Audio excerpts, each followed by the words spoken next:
आप सभी को प्रणाम। जय हिंद। किसी भी लोकतांत्रिक देश में विरोधी दल का होना अनिवार्य है। सत्ता पक्ष और विपक्ष, रूलिंग पार्टी और अपोजिशन पार्टी। यदि सत्ता पक्ष के साथ साथ विरोधी दल नहीं होगा तो बड़ी समस्या पैदा हो जाती है। और लोकतांत्रिक व्यवस्था में जितना महत्व सत्ताधारी पार्टी का है, दल का है, उतना ही महत्व विरोधी दल का, अपोजिशन का होता है। सत्ताधारी दल और विपक्षी दल दोनों ही आम जनता के लिए कार्य करते हैं और दोनों की लोकतंत्र में नितांत आवश्यकता है। लोकतांत्रिक प्रणाली में अपोजिशन, विरोधी दल बहुत अनिवार्य अंग है।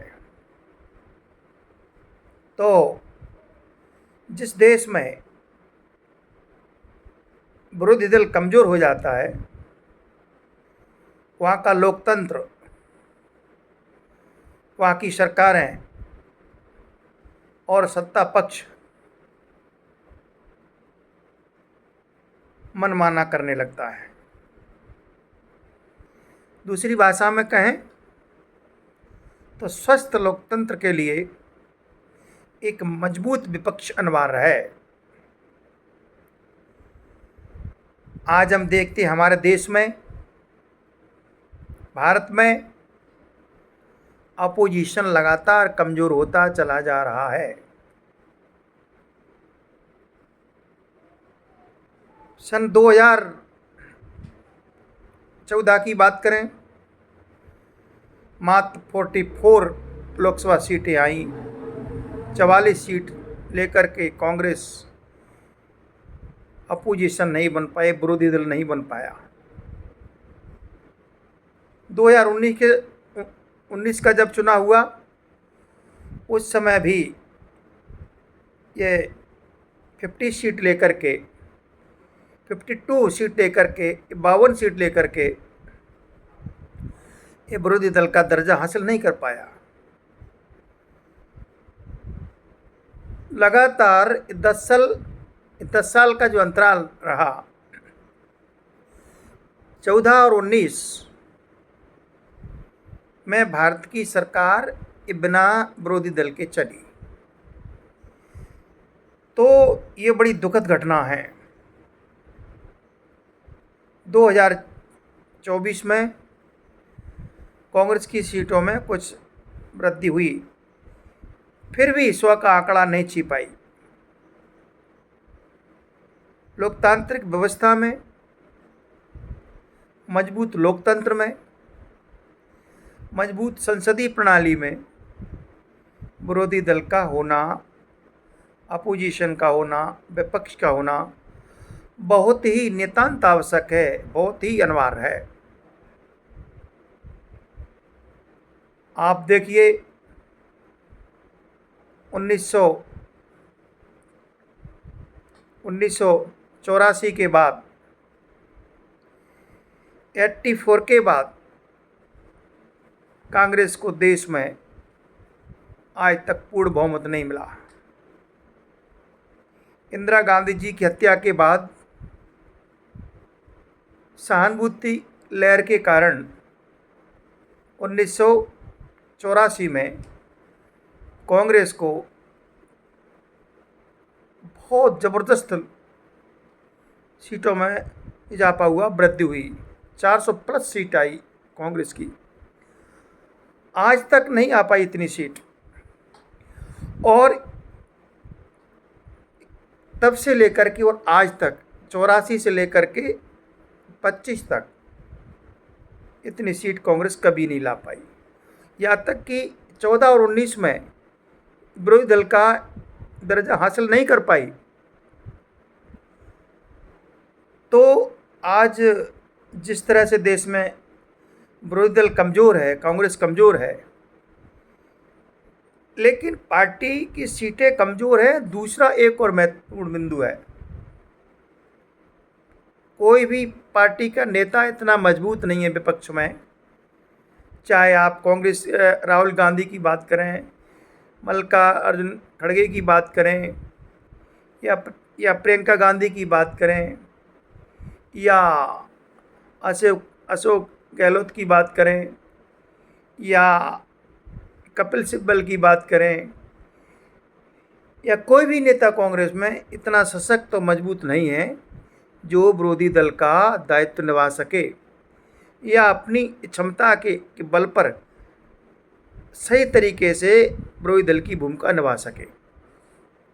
एक समय था, एक दौर था, भारतीय जनता पार्टी की केवल मात्र 2 सीटें हुआ करती थी। सीट भले ही एक कम थी, लेकिन विरोधी दल का नेता बड़ा जबरदस्त, बड़ा वक्ता अटल आडवाणी जी थे। सीट कम होने के बावजूद भी नेता बड़े ज़बरदस्त थे, बड़ी उनकी क्षमता थी नेतृत्व करने की, और वो बड़ी अपनी क्षमताओं के साथ विरोधी दल का पूरा का पूरा अपना जिम्मेवारी निभाते थे। लेकिन देखिए आप, यहाँ तो सीट भी नहीं है कांग्रेस में और कोई अच्छा वक्ता भी नहीं है जो कि विरोधी दल की मुख्य भूमिका निभा सके। आज कांग्रेस पूरे देश में परजीवी पार्टी बनकर रह गई है। एक समय था कांग्रेस का संपूर्ण देश में हर राज्य में उसकी सरकारें थी, चाहे हम उत्तर की बात करें, चाहे बिहार हो, उत्तर प्रदेश हो, मध्य प्रदेश हो, गुजरात हो, दक्षिण की बात करें, तमिलनाडु हो, गोवा हो, केरल हो, आंध्र हो, कर्नाटका हो, पूर्व उत्तर की बात करें, असम हो और अरुणाचल हो, मिजोरम हो, त्रिपुरा हो, यानी पूर्व पश्चिम दक्षिण उत्तर सभी रीजन में, क्षेत्रों में कांग्रेस की सभी जगह सरकारें थीं। लेकिन 1967 के बाद, 1980 के बाद धीरे धीरे कांग्रेस का स्थान रीजनल पार्टियों ने, क्षेत्रीय पार्टियों ने ले लिया। और अधिकांश क्षेत्रीय दल, अधिकांश नेता एक कांग्रेस से ही निकले और निकल करके उन्होंने अपनी क्षेत्रीय पार्टी, उत्तर प्रदेश में समाजवादी और बिहार में लालू की आरजेडी, टीएमसी पश्चिम बंगाल में, डीएमके तमिलनाडु में, वाईएसआर आंध्र तेलंगाना में, टीडीपी आंध्र में, पीडीपी जम्मू कश्मीर में, यानी हर क्षेत्र में, हर प्रदेश में कांग्रेस से निकल करके नेताओं ने अपनी क्षेत्रीय पार्टी बनाई है और कांग्रेस को कमज़ोर किया है। आज कांग्रेस ये परजीवी पार्टी बनकर रह गई है। ये लोकतंत्र के लिए अच्छा संकेत नहीं है। लोकतंत्र में विरोधी दल का होना बहुत ही अनिवार्य है, अति आवश्यक है। और आज हम देखते हैं कि कांग्रेस हर राज्य में क्षेत्रीय दलों के ऊपर निर्भर होकर रह गई है, जिसके कारण उसकी सीटें और वोट प्रतिशत लगातार कम होता जा रहा है। देश का चुनाव हुआ, मध्य प्रदेश और राजस्थान, छत्तीसगढ़, वहाँ भी कांग्रेस हारी। इसके बाद में 24 का चुनाव हुआ, उसमें आपका हरियाणा और महाराष्ट्र था, उसमें भी हारी। लोकसभा के चुनाव में भी हारी।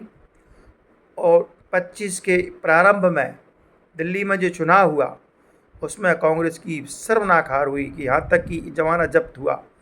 और इसके बाद जो निकाय के जो चुनाव हुए स्थानीय सरकारों के, उसमें भी कांग्रेस का, चाहे हिमाचल हो, चाहे हरियाणा हो, चाहे छत्तीसगढ़ हो, सभी राज्यों में पूरी तरह से कांग्रेस का सफाया हुआ है। तो कांग्रेस को नए सिरे से परिश्रम करना होगा, नए सिरे से अपनी मजबूती प्रदान करनी होगी। नए लोगों को लाना होगा और अपनी मूल विचारधारा पे आना होगा।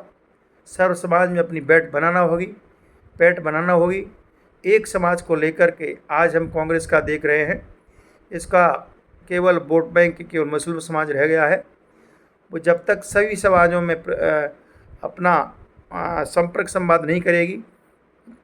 देखो, ये लोकसभा के हार के बाद A.K. एंटनी की कमेटी ने साफ कह दिया, कांग्रेस मुसलमानों तक सिमट कर रह गई है। जब तक हिंदुओं में अपनी पैठ नहीं बनाएगी तब तक कांग्रेस सत्ता में किसी कीमत में नहीं आ पाएगी। तो स्वस्थ लोकतंत्र के लिए, स्वस्थ और मजबूत संसदीय प्रणाली के लिए और विरोधी दल का होना बहुत अनिवार्य है। इससे लोकतंत्र आगे बढ़ेगा और देश और समाज की प्रगति होगी।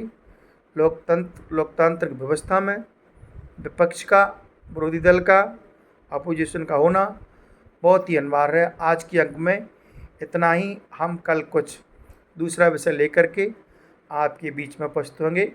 चैनल को लाइक करिए और सब्सक्राइब करिए और कमेंट करिए। जय हिंद, जय भारत।